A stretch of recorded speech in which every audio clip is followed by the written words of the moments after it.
معزز ناظرین کرام، السلام علیکم ورحمۃ اللہ وبرکاتہ۔ میں آپ کے سامنے درخشہ دوم کا 5واں چیپٹر نگار عظیم لے کر حاضر ہوا ہوں۔ آئیے اسے دیکھتے ہیں۔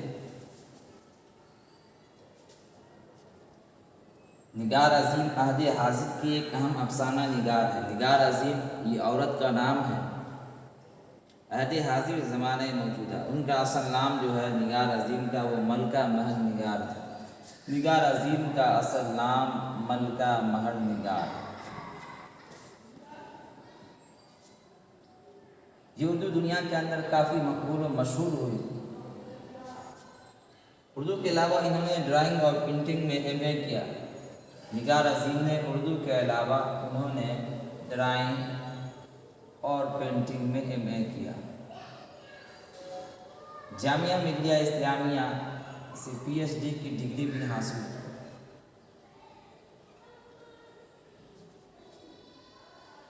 اور نگار عظیم کا جو پہلا افسانہ ہے مجموعہ کی شکل میں، اس کا نام عکس ہے، جو کب شائع ہوا؟ 1990 میں شائع ہوا، یعنی لوگوں کے درمیان آیا۔ دوسرا جو ہے مجموعہ گہن ہے، جو 1999 میں شائع ہوا یعنی لوگوں کے درمیان آیا۔ اور ان کا ایک سفر نامہ ہے، گرد آوارگی۔ ان تمام کا خلاصہ یہ ہے کہ نگار عظیم کا اصل نام ملکہ مہر نگار ہے۔ ان کا پہلا افسانہ مجموعہ ہے، ان کا پہلا افسانہ عکس ہے، جو 1990 میں شائع ہوا، اور دوسرا مجموعہ گہن ہے، جو 1999 میں شائع ہوا، اور ان کا ایک سفر نامہ ہے جس کا نام گرد آوارگی یا گرد آوارگی، دونوں طرف سے۔ اور انہوں نے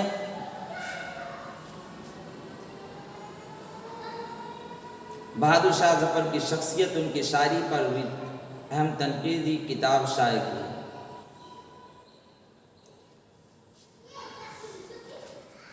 آئیے آگے کی طرف بڑھتے ہیں۔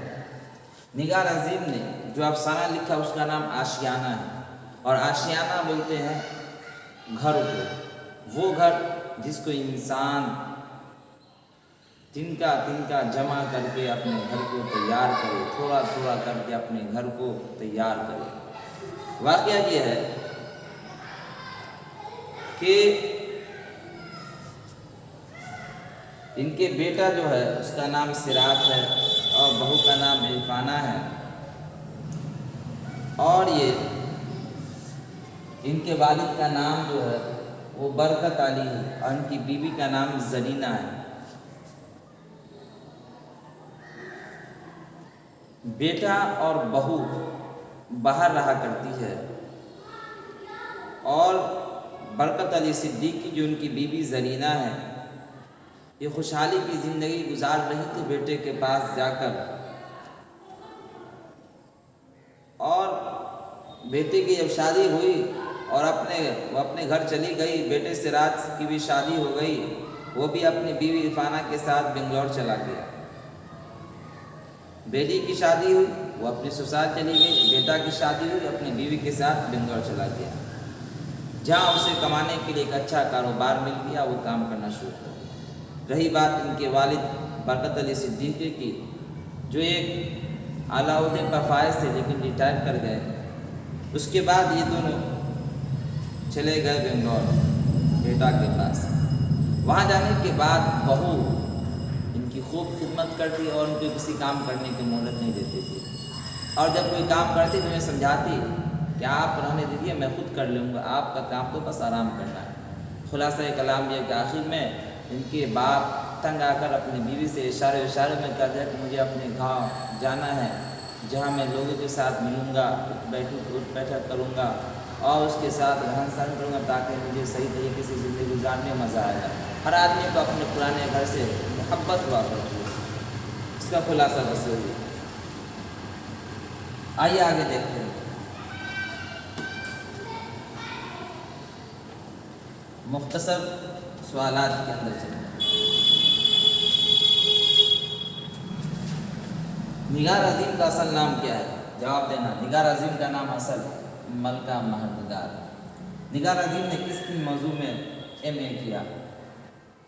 ڈرائنگ اور پینٹنگ میں ایم اے کیا۔ نگار عظیم کے اوین افسانوی مجموعے کا نام کیا ہے؟ عکس۔ نگار عظیم کا مجموعہ گہن کب شائع ہوا؟ 1999 میں شائع ہوا۔ نگار عظیم کے سفر نامے کا کیا نام ہے؟ گرد آواری۔ مختصر سوالات، صحیح اور صحیح کے فرق کو جملے میں استعمال کر کے واضح کریں۔ صحیح جو پہلا لکھا ہوا چھوٹی ہا کے ساتھ، اور بعد والا جو صحیح ہے سات بڑی ہا یا پھر ہا، ان دونوں میں فرق کو سمجھنا ہے۔ یہاں سوال نمبر 1، صحیح اور صحیح کے فرق کو جملے میں استعمال کر کے واضح کریں۔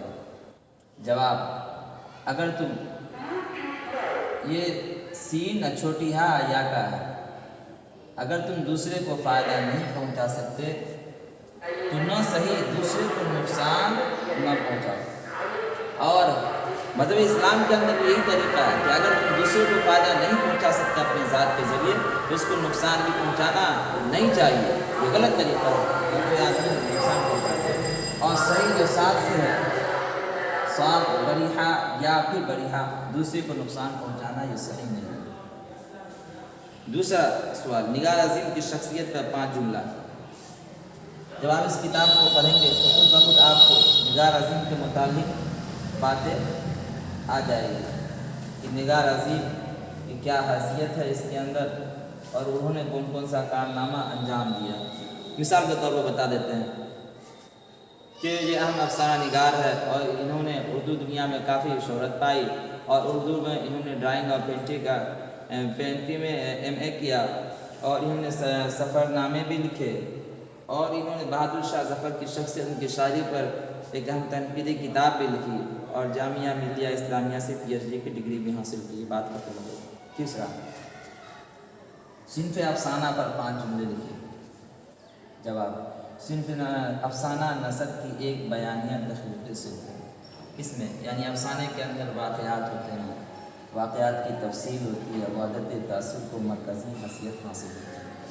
اس کے اندر کیا ہوتا ہے؟ کرداروں کی گفتگو، جو کہانی کا اہم رول ادا کرتا ہے وہ کردار ادا کرتا ہے، وہ اس کے اندر کیا کرتا ہے؟ کرداروں کی گفتگو ہوتی ہے، منظر و ماحول کی پیشکش بہت لمبی طویل و متوازن ہوتی ہے۔ آج کی تیز رفتار زندگی میں افسانے کے خاص مقام حاصل، کیونکہ ہر آدمی کو افسانہ قصہ کہانی سننے میں بڑا مزہ آتا ہے۔ یہ 3 ہو گیا۔ طویل سوالات کے اندر چلتے ہیں۔ سراج کی والدہ اپنے بیٹے کے گھر پر اکتاہٹ کیوں محسوس کرنے لگی؟ جواب، سراج کی والدہ اپنے بیٹے کے گھر پر اس لیے اکتاہٹ محسوس کرنے لگی کیونکہ جب تک وہ اپنے بیٹے کے گھر نہیں آئی تھی تب تک اپنے گھر کے سارے کام خود کرتی تھی، یعنی اپنے پرانے گھر پر۔ جب وہاں گئی تو بہو کرنے نہیں دے رہی ہے، بیٹا منع کر رہا ہے اور یہ کام کرنا چاہ رہی کیونکہ گھر میں کام کرنے کی عادت تھی، لیکن بیٹا بار بار مجبور یہ کر رہا ہے کہ آپ یہاں مہمان بن کے آئے، آپ کا کام بس بیٹھے رہنا، اور آپ کی بہو جو ہر کام کرنے کو ہر کام کر کے آپ کو دے گی۔ آگے چلتے چلتے پھر کیا ہوا کہ اس کے والد برکت علی صدیقی، ان کو من نہیں لگ رہا تھا کیونکہ ایک دیہات گاؤں سے تعلق رکھنے والے تھے، اپنی بیوی سے اشارے میں کہتے مجھے یہاں من نہیں لگا، چنانچہ وہ اپنے آشرم میں روانہ ہوا۔ دوسرے، زیر نصاب افسانہ آشیانہ کے مرکزی کردار پر روشنی ڈالی۔ آشیانہ کا مرکزی کردار زرینہ ہے، اور وہ اپنے شوہر برکت علی صدیقی کے ساتھ بنگلور میں اپنے بیٹے سراج کے گھر نہایت خوش دلی کے ساتھ زندگی گزار رہی تھی، اور وہاں جو بے چینی ہوئی اس وجہ سے ہوئی کہ ان کو من نہیں لگ رہا تھا کہ کام کرنے کا موقع نہیں مل رہا تھا، باپ اکیلے بیٹھے تھے۔ گاؤں کے اندر یہ ماحول ہوتا ہے کہ ایک انسان دوسرے انسان سے ملتا ہے تو اپنے خوشی کا اظہار، اپنے دل کو سکون دلاتا ہے بات کے ذریعے، لیکن وہاں گھر کے اندر اکیلے رہنا تھا، سہنا تھا، اس کی وجہ سے من نہیں لگا۔ اس کو اپنے انداز میں کتاب پڑھ کے ڈال لینا۔ نگار عظیم کے افسانے خصوصیات بیان کی گئی۔ نگار عظیم کا شمار اردو کے اہم ترین خواتین افسانہ نگاروں میں ہوتا ہے۔ انہوں نے اپنے افسانوں میں موجودہ کو بڑھتے ہوئے مسائل کو لکھنے کی کوشش کی ہے، خصوصاً خواتین کے جو احساسات اور جذبات ہیں اس کو اپنے افسانے کے اندر لکھنے کی کوشش کی ہے، اور ان کا جو پہلا افسانہ ہے مجموعے کی شکل میں وہ عکس ہے، اور دوسرا جو ہے مجموعہ گہن ہے، اور انہوں نے ایک سفر نامہ بھی لکھا جو گرد آوردی کے نام سے ہے۔ اور انہوں نے ایک خاتون ہوتے ہوئے انہوں نے افسانے کے اندر وہ کارنامہ انجام دیا ہے جس کی وجہ سے ان کی جو شہرت ملی ہے وہ اہم افسانہ نگاروں کی شہرت ملی ہے، اور ان کو اہم افسانہ نگار خواتین کے اعتبار سے کہا جاتا ہے۔ آخر میں یہ کہنا ہے کہ ہر وہ طالب علم، ہر وہ اسٹوڈنٹ جو 10واں کے اندر داخلہ لے رکھا ہے، اگر اس کو پڑھنے نہیں آ رہا ہے تو وہ کتاب کھول کر روزانہ 3 لائن پڑھنے کی کوشش کرے۔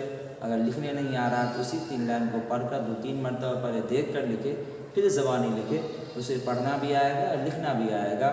اور کتاب کھول کر ہماری باتوں کو جو میں نے بیان کیا اس کو دیکھے اور سمجھے تو امتحان کے زمانے میں اس کا ہر سوال کا جواب آسانی کے ساتھ وہ دے پائے گا، اور اس کا نمبر بھی اچھا سے اچھا آئے گا۔